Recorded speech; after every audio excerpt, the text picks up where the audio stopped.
All right. Can everybody hear me okay? Yep. Yep. Okay. So I want to say hi, everybody. Good afternoon. Good afternoon. How are things today? Pretty good. How are you? Pretty good. I sense a little like a this. Just kind of getting settled here. Yeah. Today someone came today to put in like a fiber optic cable, but they couldn't do it because they were lazy. So they have to come again tomorrow with the right stuff, and so That's the connection frustrating. is not what I want it to be. That's okay. You know, things are different in different places. Most things, a lot of things are better over here. Not that. So, did anybody have like a nice weekend? And do anything interesting this weekend? I'm trying to remember what I did this weekend. What the hell did I do? It's Tuesday, so it's probably already far on your rearview mirrors. Yeah.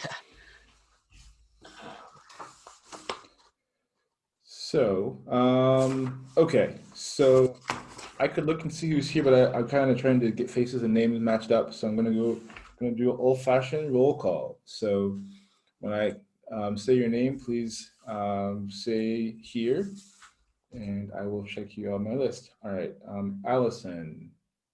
Here. So Allison Odette. Sorry. I'm here. Are you here? Yeah, I'm here. Okay. Thank you, Allison. Make sure I got this speaker view. Okay. Matthew Blaine. Yeah, I'm here. All right, thank you. Carolyn. Here. Okay. Benjamin. Here. Okay. Gabriella. Here. Okay. Brian Chan.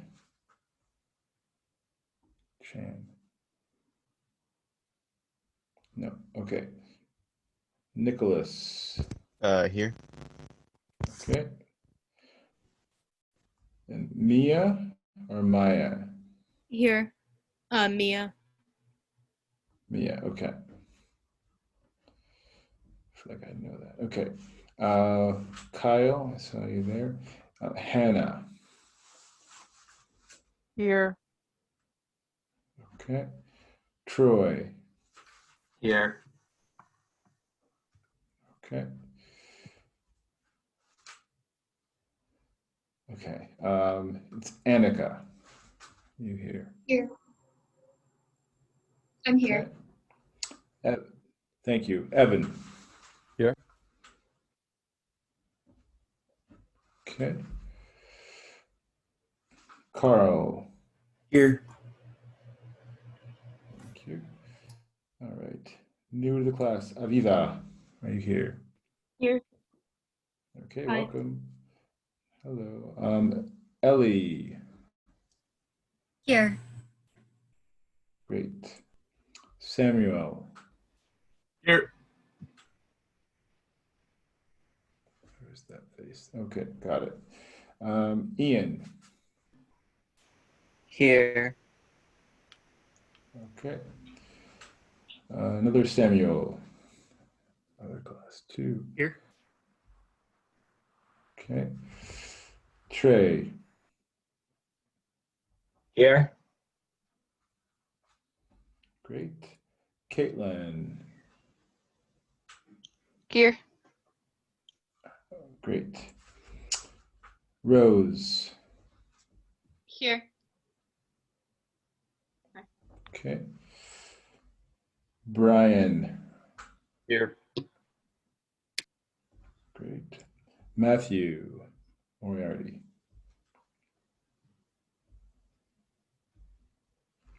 All right.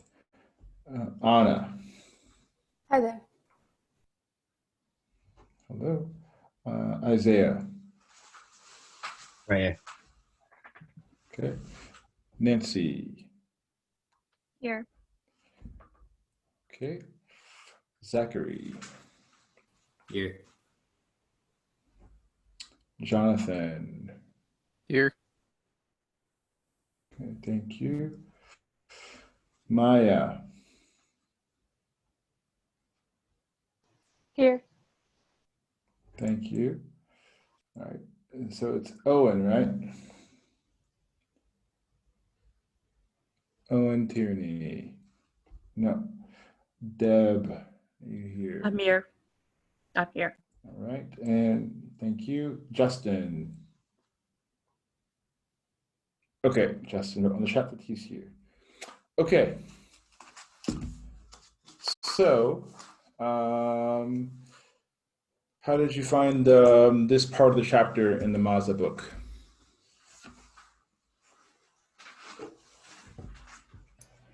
Open question. I'll just turn your mics on and chime in. I'll try and get everyone sorted out. So yeah, just go ahead. I thought it was pretty interesting. That perspective of looking at the leaders, which I definitely experienced in a Greek history class I took last year. And then that shift to the kind of like the more lesser known, but larger in number people who can and did affect history at different points. Yeah, it's interesting, this idea of sort of proportionality, right? Like there's one Caesar, or there's one Napoleon, or there's one what about Abraham Lincoln, and then there's everyone else, right? We just focus on the one when there are the many. And you mentioned you had that, you've seen that before. Is that sort of a common thing that you most have encountered? A lot of sort of what I'm calling today, and what she also refers to sometimes as sort of big man history. Yeah. Okay. Well, that seems to me to be a pretty common thing, but maybe things have changed. But when I was in school, I definitely had a lot of that. And I still see a lot of that today. So it's not necessarily, it's not gone by any means.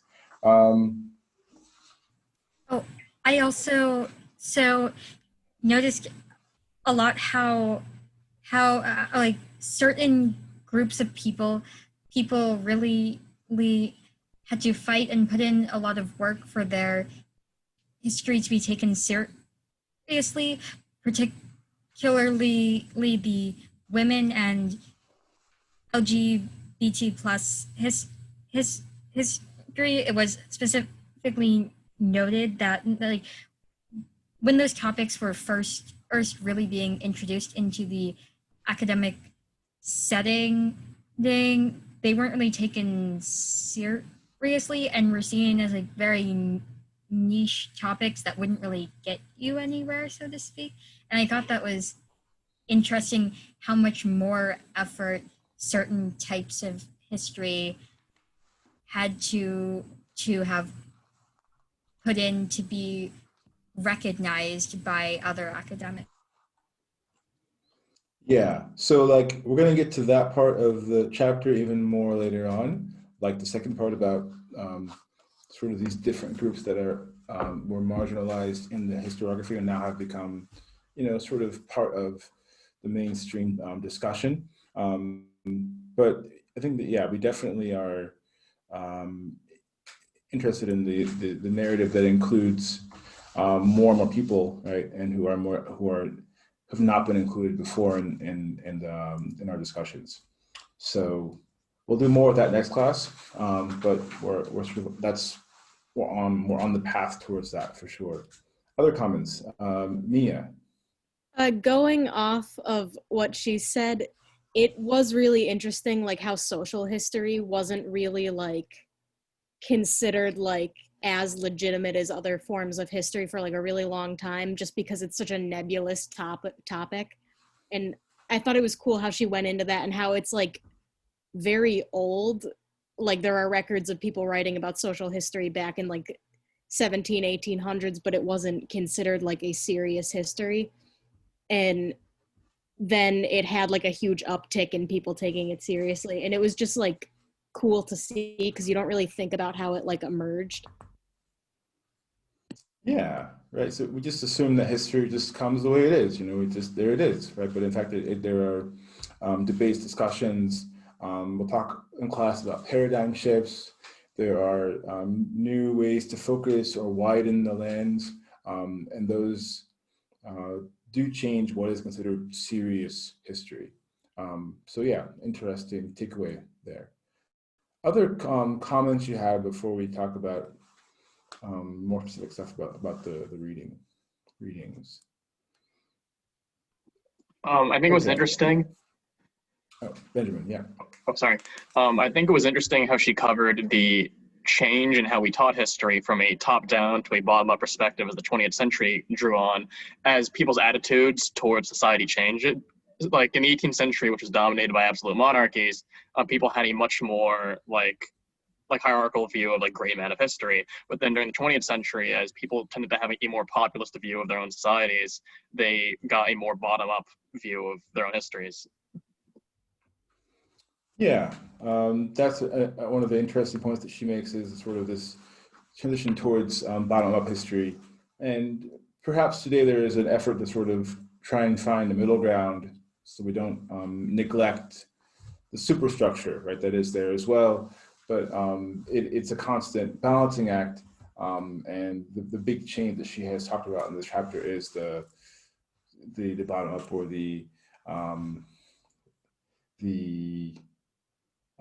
was it, or bottom towards the top kind of narrative, bringing that into our historiography. Well put. So what I was thinking was we could sort of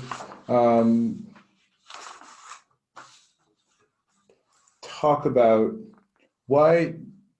I mean, this sort of using your own experience, but also what you've read in the chapter so far.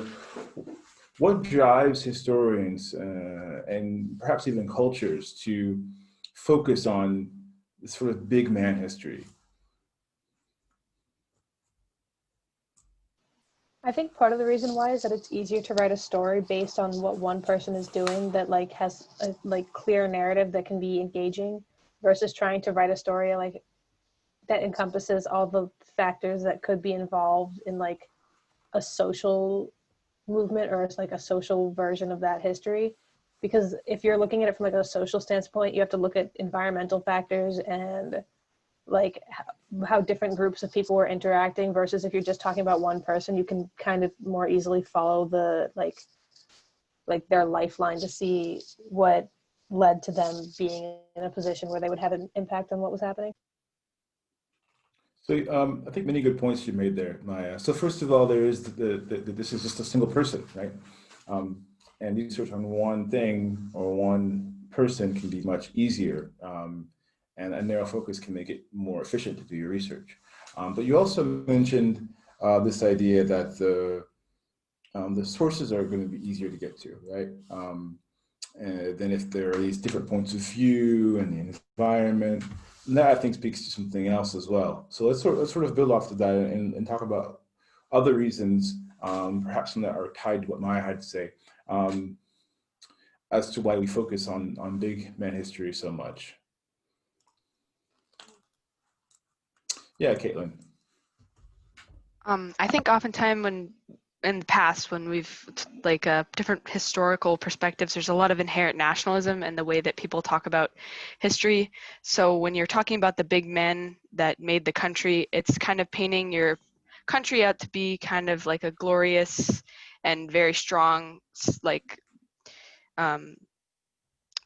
nation. So like when you talk about, say, the Civil War, and you're talking about, Abraham Lincoln, or like you're talking about the abolition of slavery, you're not talking about all of the people that died and fought for it, or what led to the constant social efforts and battles that led to like releasing all of the slaves. And then like how you talked about in your class, the Japanese history, there's a lot of dark history that they don't want to talk about because it makes their nation seem weaker. Like the comfort women was one thing that they don't like to acknowledge, that comfort women were subjected to horrible treatment, but they want to focus maybe more on the war effort or some other sides of their own history. So it kind of focuses more towards the big figures. Yeah, lots of good points there, right? So we're talking about the nation state, which we'll talk about later in class. It's one of the important structuring elements to history as a profession. It is the defining sort of modern, although not postmodern, defining modern structure for historians. And so in talking about the nation, looking for those people who sort of seem to have created the nation, right, with their ideas or with their actions, does make sense, right? And the nation is also a very sort of masculinist construction as well, and we'll talk about that later as well. So it makes sense to look for the men, who are the ones who had the most agency and the most political power in making possible and then running the nation state. So those are some really good points, Caitlin. So I think I see another hand. Yeah, Anna. To quickly go back to what Maya was talking about in terms of like what we have to work with, so much of history is limited essentially just by like what artifacts we have left, what writings we have left, which has a lot to do with what civilizations, especially pre like the internet, had the ability to write down and who they chose to focus on. So a lot of, for example, like writings are going to focus, before we're going to focus on things like the ruler, because they were the ones who had the power to like write things down. They were the ones who dictated what got written down and what got preserved. When you look at things like the pyramids, like those are physical representations that we still have that are obviously going to be elements of great man history because they were created for pharaohs. And so I think like part of it also just has to do with like what civilizations at their time chose to emphasize, which often came down to great man history, and then what we're left to work with after that. And so it takes more work, like Maya was saying, to like reconstruct lives of other people.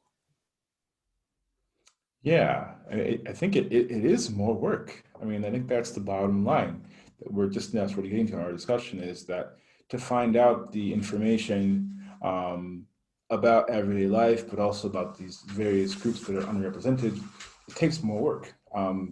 You know, the journal, or the diary of Abraham Lincoln or whatever it might be, it's not too hard to find, right?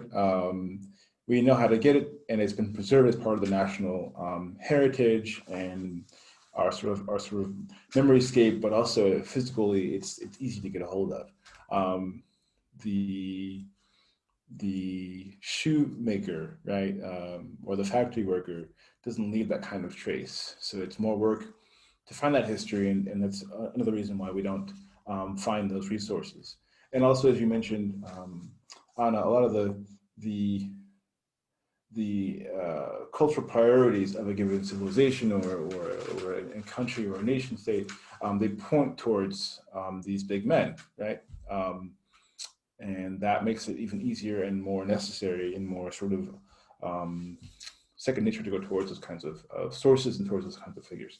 So I think that was a pretty fruitful way of looking at that. So I was also curious. You know, this chapter, the author talks a bit about this field called cliometrics. Does that ring a bell from the chapter? Can you guys sort of talk me through what this term is referring to?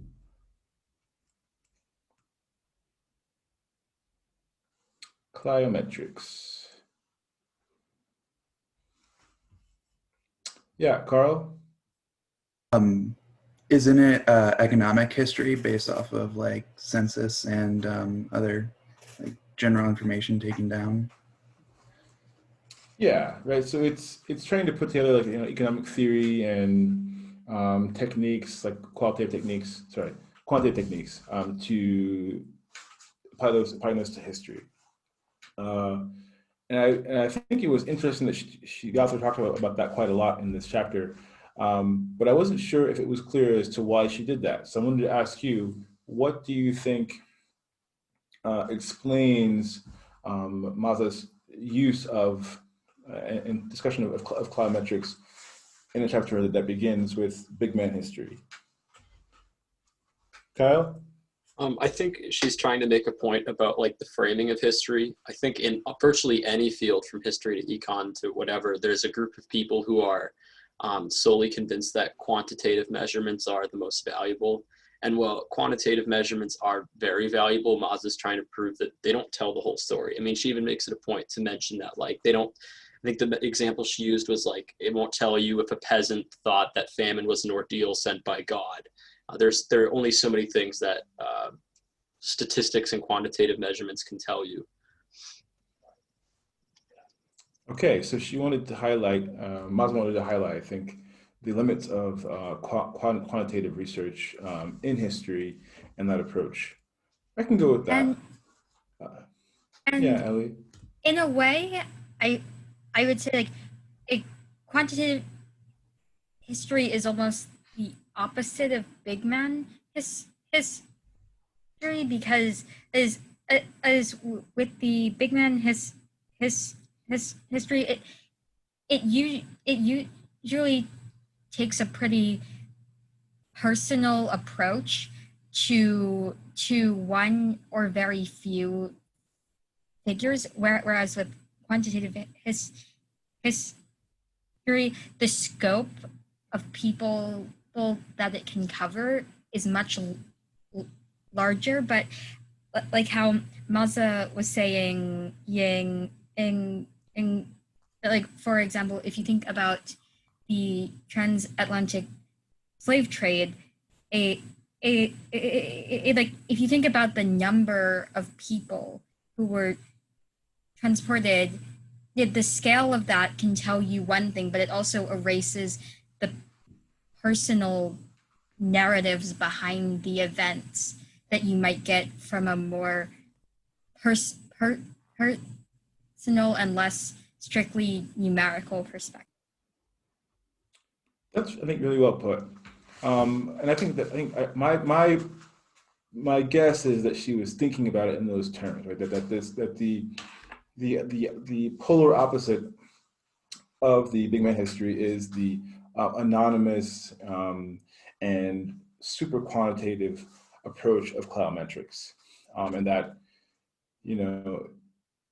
neither extreme is ideal, in fact, right? Focusing only on big figures and focusing only on data that's very numerical, as you said, and very anonymizing and dehumanizing, right? Creates problems. So that's what I would go with there.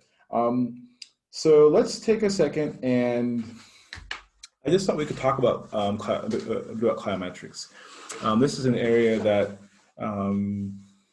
still today interests historians quite a bit, because we're always trying to think of how we can use technologies and strategies to approach history. But this is a special field, a subfield. And I have a few colleagues who work on Japan who do some outstanding work and who rely upon cliometrics. But the dangers are inherent and quite significant. And so as you do your own history, thinking about choosing good sources as opposed to choosing like the most data points is always going to be more important. And I wanted to take a second and read just the first couple paragraphs, or maybe the first page and a half of a review of the book that's talked about most prominently in Maza. So this book came out, I think it was in '74, The Climatic Analysis of Slavery by Fogel and I forgot, I'll show you a slide in a second. But I thought we could sort of spend some time thinking about that. So Robert William Fogel and Stanley L. Ingerman's Time on the Cross, Economics of American Negro Slavery. It was provocative. And basically it was arguing that, well, I'm not gonna, I don't actually have to waste time telling you, I'm just gonna show you something. So I'm gonna share my screen with you, and I'm gonna show you the review. And I want us to look at the ways in which the historian who wrote this article review, this book review, is sort of questioning some of the bases and some of the assumptions inherent in this approach as was applied for this book. So take a second here. Let's take a second. Okay, share screen. Okay, can you guys see my screen? Yes, okay, good. All right, now let's get to what I wanted to show you, which, sorry, where is it? Here, okay, so I'm gonna make this PDF reader here bigger. So just read to the bottom of the page here, and then when you're done, raise your hand so I can see that you're ready for me to go to the next page, and then we'll talk about that after we get done with the reading.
Okay, I see some hands up, that's good. Okay, I'm gonna go to the next page. When you get down to the end of this second paragraph there, let me know, please.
Okay, so we'll go ahead and consider that a good place to stop time-wise. So, would you say this is a pretty critical review of Time on the Cross? Yeah, I think that that's fair to say. Um, so, what are some of the criticisms that the author of this article, of this book review, is leveling at the author of this book? Yeah, Caitlin? Sorry. When you look at slavery with just numbers, you're like not understanding the importance of the social degradation of like being a part of this system, and how there were all these different nuances in the way that slave masters treated slaves, and the way that the economy was expanded beyond just the typical Southern. It wasn't just all happening in the South. The entire world was complicit in the slave system. And so it's like, it's more morals and social than just numbers. Yeah, it's more social, it's more cultural, and they're missing that with their approach. Yeah, and very thorough in terms of, it took a lot of work. I think it took like 15 years to do this book, so I know it took a lot of work. But they missed some important, just basic socio-cultural factors. What else is part of the critique that's being made here? And I can't see all your hands, so let me try and make it bigger. Aviva. One thing that was mentioned was that they kind of disregard everything that doesn't fit their argument perfectly, and it like kind of results in an almost like revisionist argument. Yeah, so it's really important in history to acknowledge, first of all, evidence or arguments that are contrary to your own, and then to address those, right? And here, this is actually made in several different articles about this book. They kind of just jump over things that don't fit their argument, which is actually something I think that perhaps scientists can do that because they're focusing on something that's relatively narrow and that should be reproducible. But historians can't do that. We have to see the context and the contradictions in that context in order to tell the story, in order to create the narrative that is the closest to what we believe to have happened. So, these are kind of the kinds of issues that we're talking about. Any other things that you picked up on in terms of the criticism that you would like to highlight before we move on? Okay. So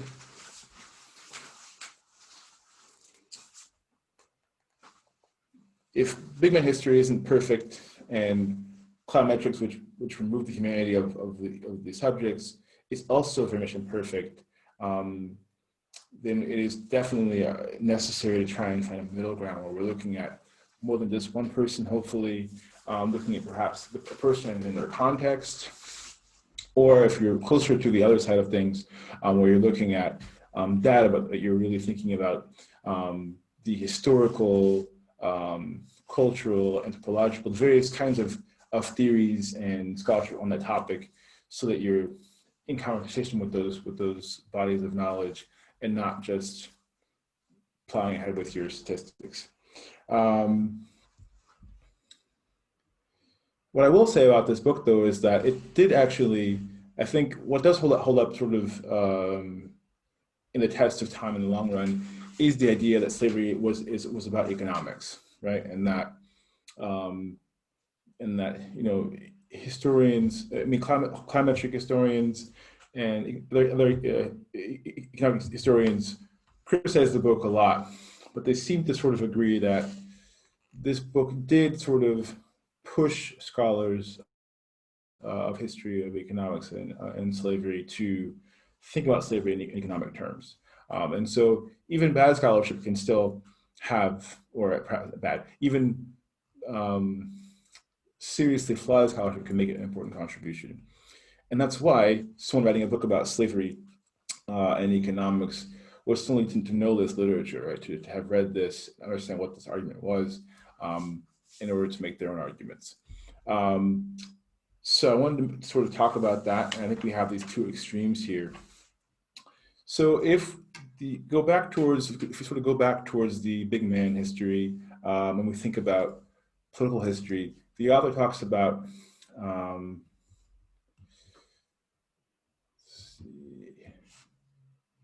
a conservative historian who I've never, beyond this book, encountered, but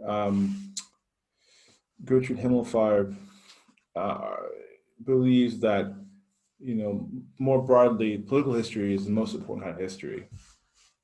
This quote I've taken from Maza, who is paraphrasing, but also then quoting part of Gertrude Himmelfarb's arguments about political history.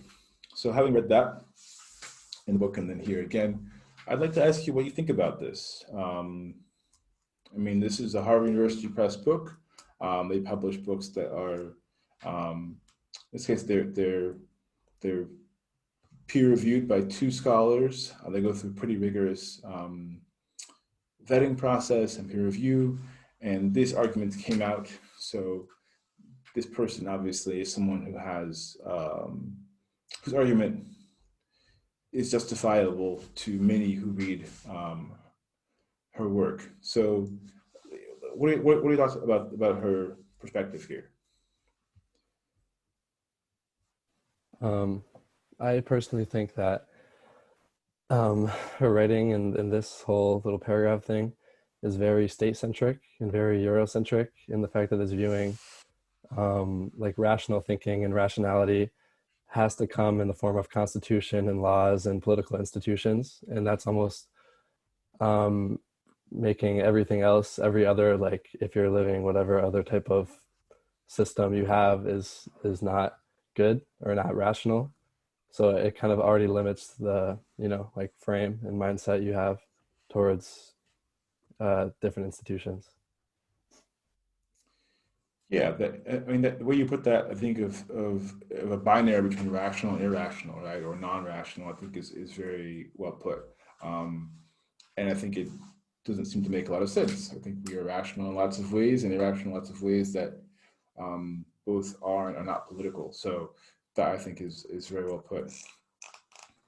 Other thoughts on history being first and foremost political history? I feel like that argument would have Nancy. to depend. Sorry, I'm having trouble seeing everybody.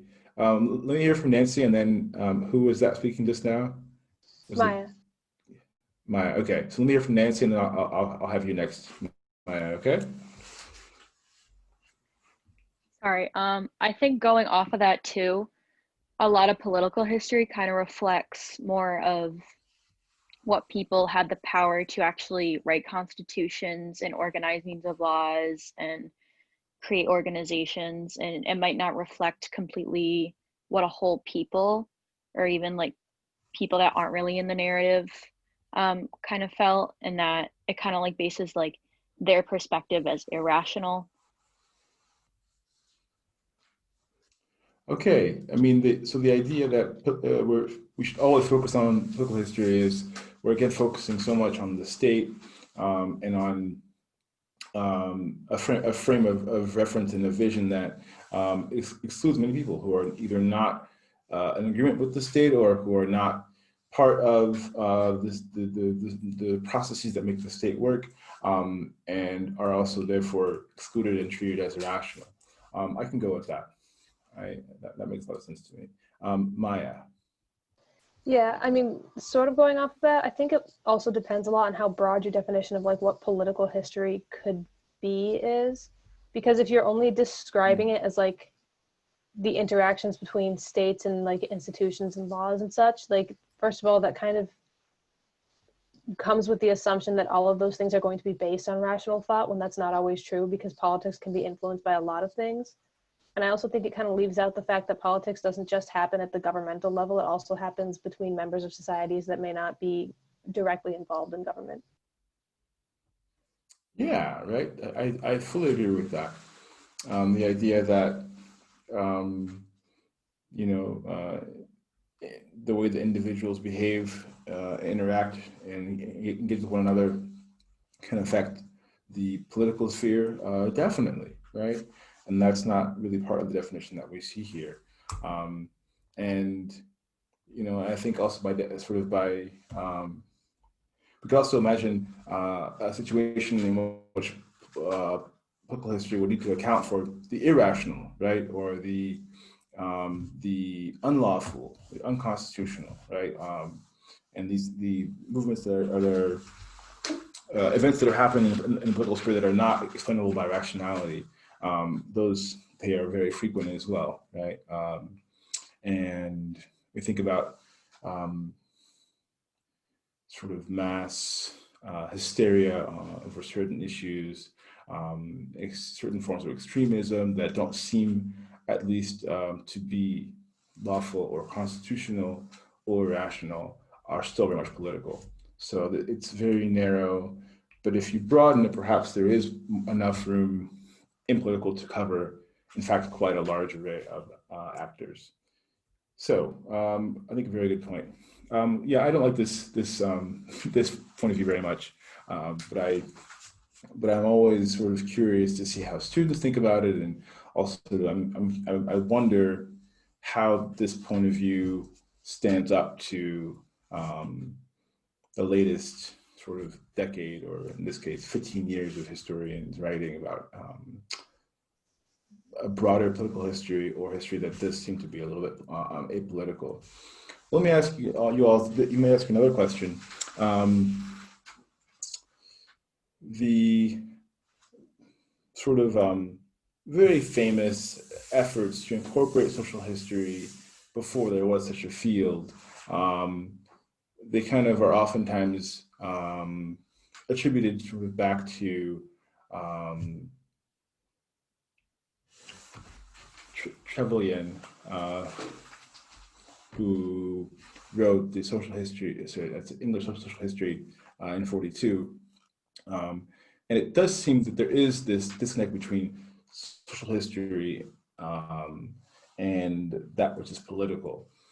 And the quote that the author pulled from his work was that his work was meant to be history of a people with politics left out.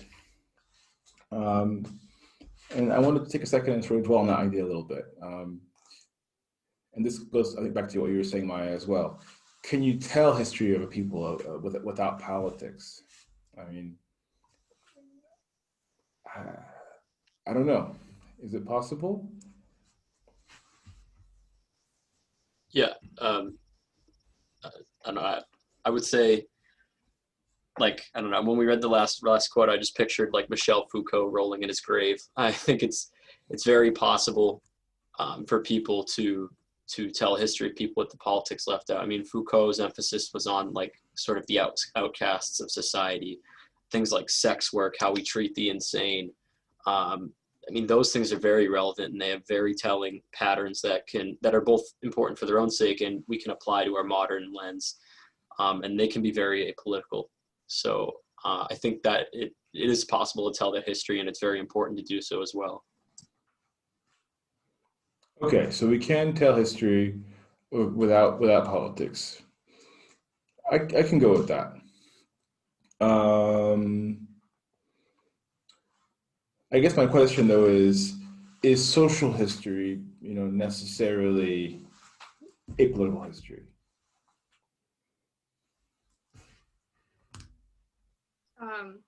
Sorry, do you mind if I answer this? Yeah, go ahead, Rose. So I think that it's hard to completely view somewhat like social history without considering that time. So with that, I'm gonna like properly phrase someone's social history during that time. So I think I think something can't be political. So is not entirely political. You just got to encompass and or So I got most of that. So for you, the political, even if it's not part of the story being told, it's part of the larger context, and it needs to be addressed. Yeah, I can go with that. Yeah, I think politics is a term that has gotten too narrow, right? And that there are sexual politics, there are race politics, there are gender politics, right?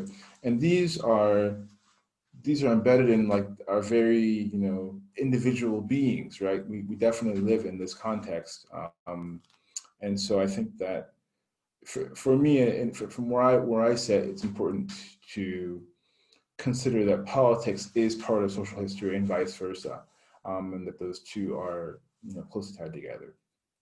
And even if we think about Foucault, there is a politics there as well, but it's not politics in the definition that was being sort of used by Gertrude Himmelfarb, but more in the broader sense of politics of the body and of gender and of control and these kinds of broader kinds of politics, which then eventually do have connections to the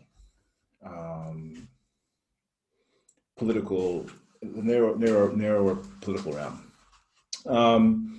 Okay, lots of things to say. For the sake of time, I kind of would like to move on to the next thing. One thing that some of you mentioned was that big man history, it seems to focus on individuals who are easy to study, and so it really tends towards the biography. And so for today, I had you all read just a pretty brief introduction to a book. It's a biographical entry. What I wanted to do before I talk with you about the book was to put you into some groups very briefly. So let's see, it's my clock. Let's see, I think we have about 25 minutes left in class today. So I'm going to divide you up into groups, and I'd like for you to, as a group, discuss these three questions. And about the intro that you read on Fukuzawa Yukichi by Nishikawa Shunsaku, and then we'll come back and talk about that and about also the rest of the article. And just very briefly, and be sure that you introduce yourselves if you haven't had a chance to get acquainted before. I'm going to stop sharing my screen, but make note of these three questions before the screen goes away. And I will work over here to try and create some breakout rooms for you all.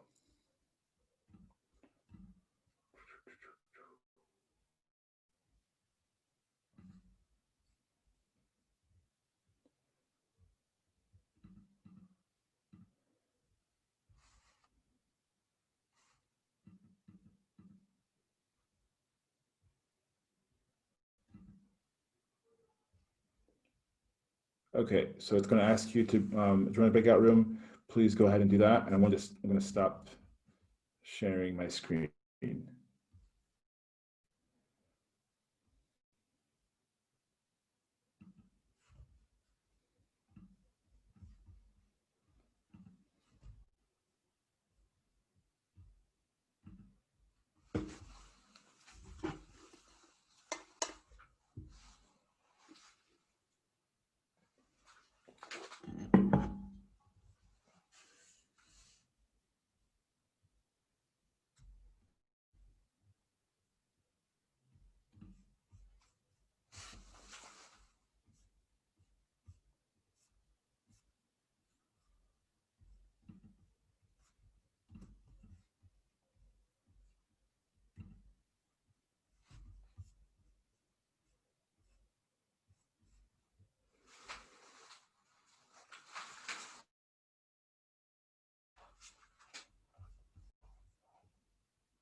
Are you able to hear me?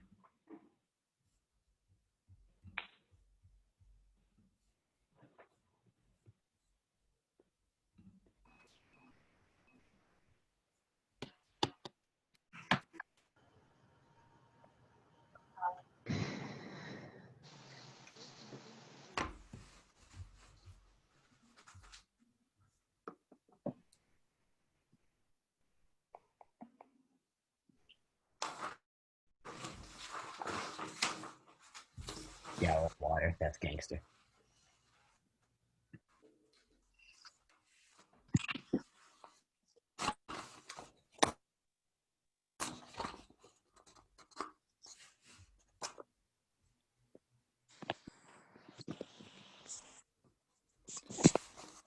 All right, welcome back, everybody.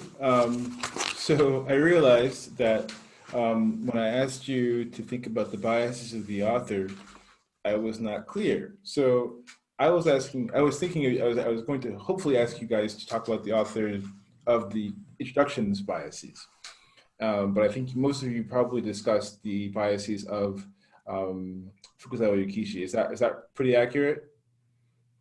Yeah. So let's take a second and talk about the biases of the author of this introduction as a group, and I'm going to ask for you your input on those other questions and the author biases of Fukuzawa afterwards.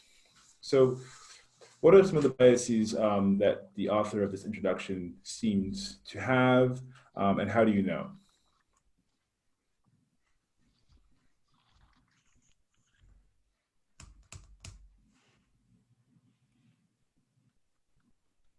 Yeah, Benjamin. Well, I noticed at the very end when he signed it as Nishikawa Shunsaku, the former director of the Fukuzawa Memorial Center of Keio University. So I figured as like a scholar of this figure, he might be more inclined to speak favorably of him. Very much so. And did you get how Fukuzawa Kichi is tied to Keio University? He had a role in its founding, right?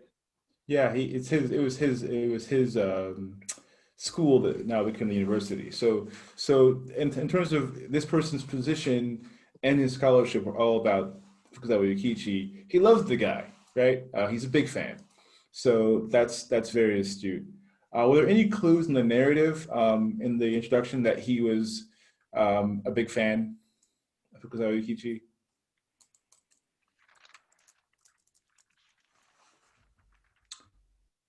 Ellie, yeah. Well, just the way he told his story, there were many points where he emphasized as like very good traits or like positive aspects of his character. character, like how when he was studying Dutch and the other student was very jealous of him and tried to trick him into leaving the school. Well, he said, "Oh, he knew it was a trick, but he left anyway."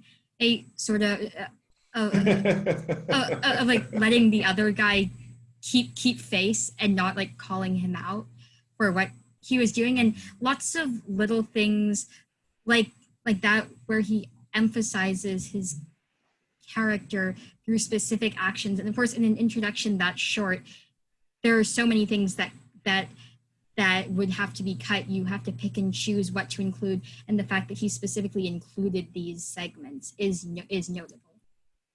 Yeah, it's a very positive picture of this figure and the character descriptions and the insights that he chose. That's a good point. For the short amount of space, do I think point to his feelings? Okay, so now you all discuss in your groups the biases of Fukuzawa Yukichi. So I'd like to see some people I haven't heard from as much today. So maybe I could ask, let's see, how about Matthew Blaine? In your group, did you guys discuss any interesting biases of Fukuzawa Yukichi? We actually discussed the biases of the author, not. Oh, okay. Yeah. That's fortunate. Okay. Yeah, so I can give an input on that if you'd like. Sure. So like coming from back before, like there was like the section that he had that was called criticisms and appreciation, and a couple of times in this section he like stated criticisms people had of him, but then he kind of refuted them. And like for instance, he said like some people now made arguments concerning his like stance on women and that they're too narrow, but like the author then stated that, oh, for his time he was very like ahead of his time and he really actually encouraged women more than not. So he basically states some arguments and then tells them why they're wrong, kind of. Yeah. So I mean, even if he's right, his choice of framing it that way, right, it's sort of defending the character of Fukuzawa Yukichi, I think does point to a bias. That's well put. Very well put. Let's see.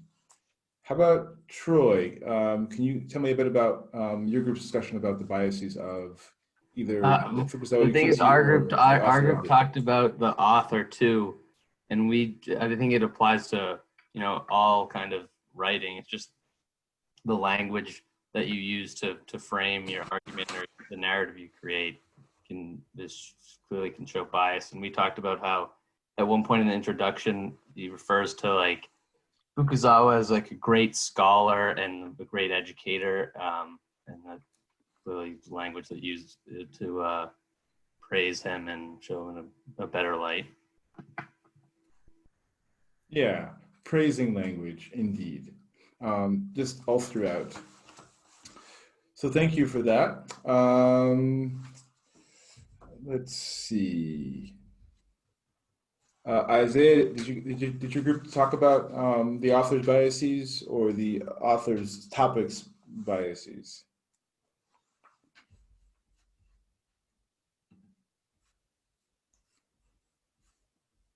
Is Isaiah still here? Okay. How about Trey Lawson? Are you here? Yep. Okay, so yeah, so it seems that Fukuzawa came from like a low-level samurai like family, and that was like the ranking. And even though his family was in the treasury, he really knew nothing about like politics and like some social issues like what Matthew said about the woman. He like encourage like not like woman equality, but he wouldn't talk about like the workforce for women, or he would only encourage like middle class women, not lower class women. okay, So he still has the biases of his class, right? He's thinking about like uplifting a certain segment of society to make them, more equal and giving them more rights vis-a-vis men, but not all women across Japan, because that would be probably for him a step beyond what he's able to envision given his background. Okay, I can go with that, Trey. Thank you for that. How about Samuel Longbooth? Anything in terms of the biases of Fukuzawa Yukichi that came to your mind or for you and your group? Yeah, I discussed how it seemed like his point of view also changed because he was actually able to leave the country and actually go to the United States, go to Europe, and actually get these other ideas from outside the country, which kind of sets him apart from his peers of the time in his thinking. So his experiences, they informed his perspective, right? And as they changed, he had a much broader perspective. Yeah, definitely. Very, very well put. Let's see. How about Annika? Could you talk a bit about how this kind of history sort of embodies or epitomizes this sort of big man history? Well, our group was talking about how a lot of what's spoken about in the excerpt that we read has a lot to do with like matters of state, and kind of how matters of state like education and like women's rights, etc., are kind of inextricably intertwined with big man history, and how they usually come from like that authoritative state figure. Does that make sense? Okay, yeah. So he kind of hits all these highlights that are clearly hallmarks of big man history, right? Political history, history perhaps of international relations, legal history, those kinds of things. Yeah, I can go with that. Let's open it up now. As a group, what are some other ways in which this history seems to sort of to typify the big man history, which we talked about in Maza?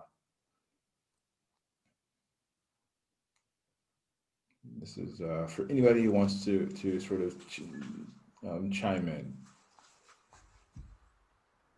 Yes, Sam. Oh, she can go.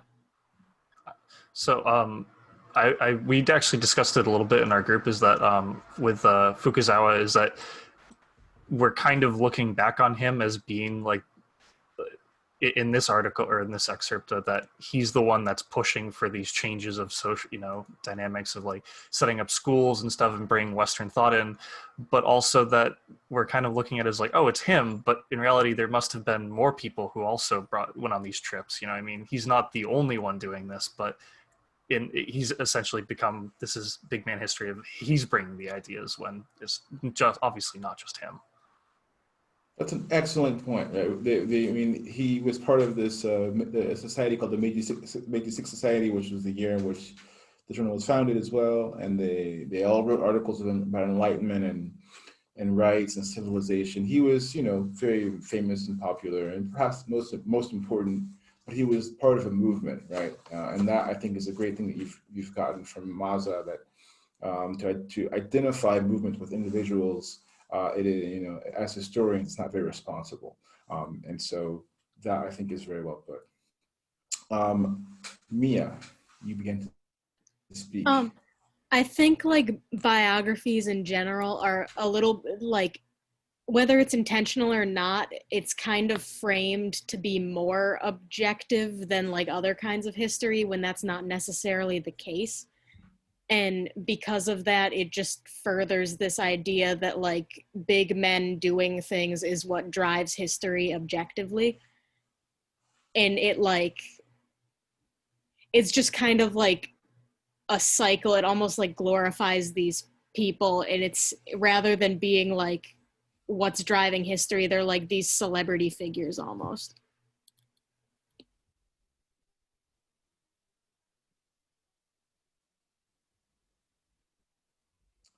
Yeah, simile, I think, is good. and I think it's accurate. And